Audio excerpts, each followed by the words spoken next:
So earlier today, we heard you speak a little bit of Hebrew. I'm just wondering, how much Hebrew do you know, and could you say some of it for us? מה נשתנו הלילה הזה בכל הלילות, שבכל הלילות אונס um, the word for matzah. Matzah is hummus.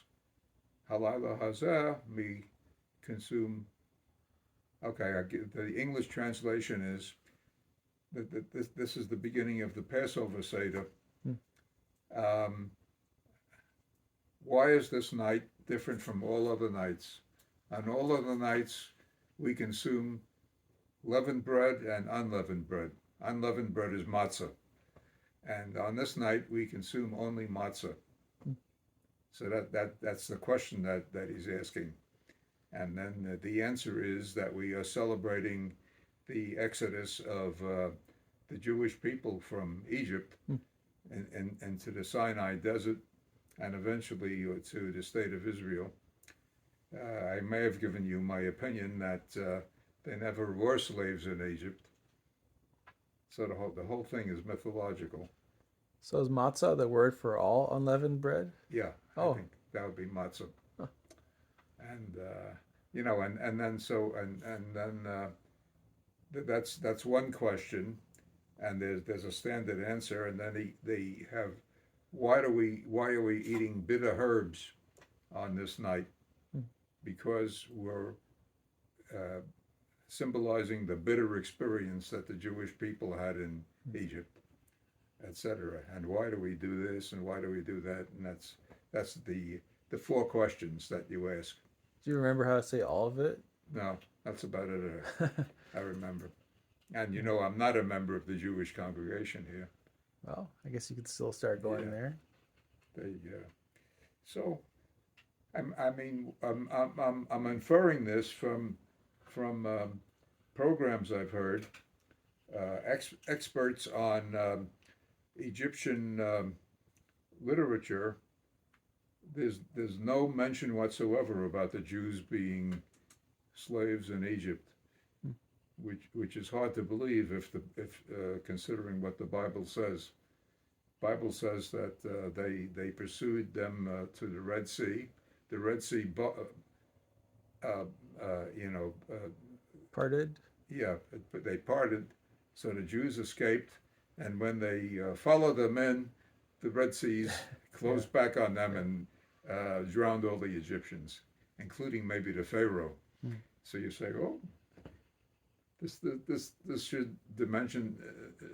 You'd think there'd be some mention of that in Egyptian annals, but apparently there's not. Hmm. So what I think has happened is that the Jewish people, as such, lived in more or less in Israel at that time, and there was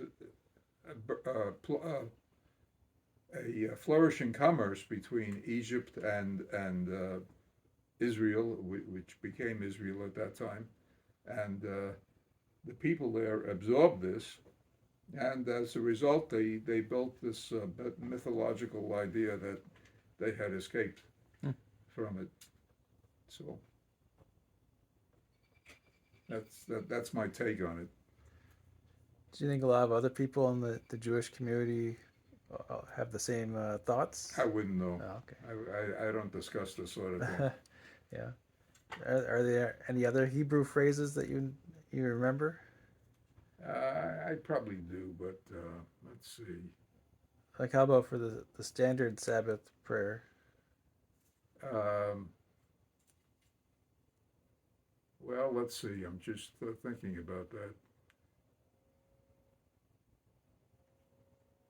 I mean, there's a standard opening for each of these things, Hmm. but my mind is becoming a blank on that subject. Oh. On the other hand, I'm ahead of, uh, of my colleague who we just he doesn't know any Hebrew whatsoever. Well, would your dad did you ever have a Sabbath dinner in your house, like with your parents, or Shabbat, I should No, say? I have attended many seders, but none in the house. I see. And Oh, I don't think my parents ever attended them that I know of. I see. So your dad wouldn't be leading the family in prayer? Absolutely not. Okay. I mean, I would say, you know, my parents were both completely oblivious to that particular thing. Hmm. I mean, they followed some customs. So my mother would light candles at Saturday evening, Hmm. sorry, Friday evening, to burn during the Sabbath. Hmm. And my father would attend synagogue on Passover and on Yom Kippur. Hmm. You know, just the two basic holidays. So you would hardly classify him as a believer. Okay. Huh. At some point, would you say you knew more Yiddish than Hebrew? Would I know more Yiddish than Hebrew? I probably do because Yiddish is very similar to German. Hmm. Basically, it's a dialect of German but written in Hebrew letters. So yeah, let's see. I should know a couple of Yiddish phrases. There's a nice book on Yiddish by somebody whose name I also forget. You mean the joy of Yiddish? Who? The joy of Yiddish? No, it wasn't called The Joy of Yiddish. Oh. It was. This is a well-known writer, but Hmm. I forget his name at the Okay. moment. Hmm. So I'm not being too helpful. I realize. No, no. It's interesting to hear about that. Mm-hmm. How about your grandparents? Do you remember them leading Shabbat prayers at all? Well, I mean, first of all, there's four of them, right? Mm-hmm. And I I really am only acquainted with the grandfathers. Mm. I mean, the grandmothers were always in the background, so I see. we never. I don't recall ever exchanging any words with them. Huh. And my grandfather on the mother's side was deaf, No. so basically he was just running off to the synagogue every day, Hmm. and that was his life. Oh, so he was quite religious. Well, what else could he do? He, he found it hard to communicate with anybody, and Mm. you know he read the Jewish paper, Mm. and you know what else is there for him to do than Mm. to go to the synagogue? Sure. And so, as I say, he wasn't born deaf, by the way. He probably, I mean, the idea is that he was deafened because his teachers used to slap him on the ears, Oh, wow. something like that. And Okay. he also was a house painter. That was his profession. Mm. And I think he once fell down a dumbwaiter. Oh, So that didn't improve his health any. sure. So that's the other one. So that's on the mother's side. On the father's side, and his first name was Israel, by the way. Israel On spelling? the mother's side, Israel spelling. Mm. And the other one, on the other hand, was much more vigorous. He was, you know, and much richer.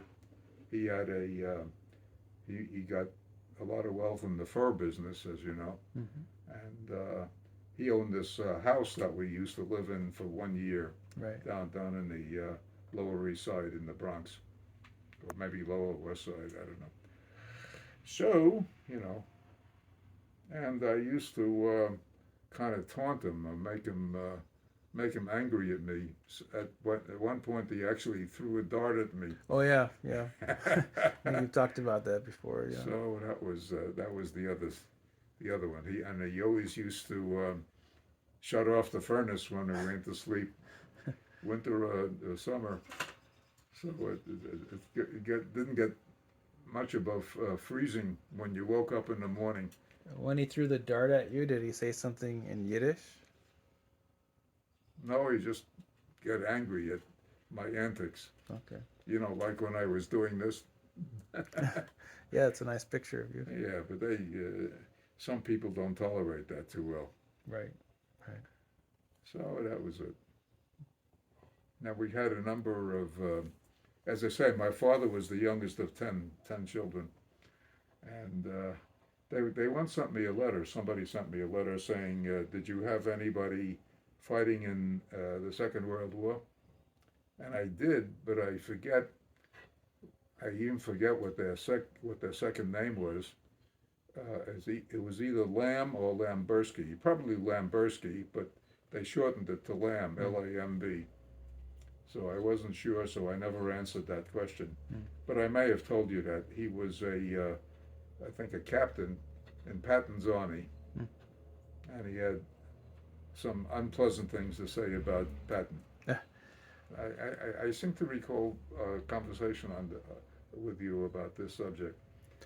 In other Yeah, it words, could be. Patton was walking along with his army, and then this shepherd was crossing with a whole bunch of sheep in front of the army. So he shot the shepherd.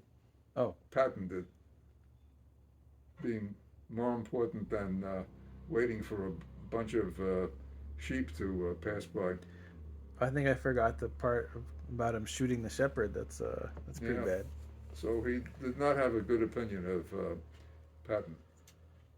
Is that the same guy who was in Judy Garland's band? No, you got this backwards. It was Judy Garland in somebody else's band. Let's see.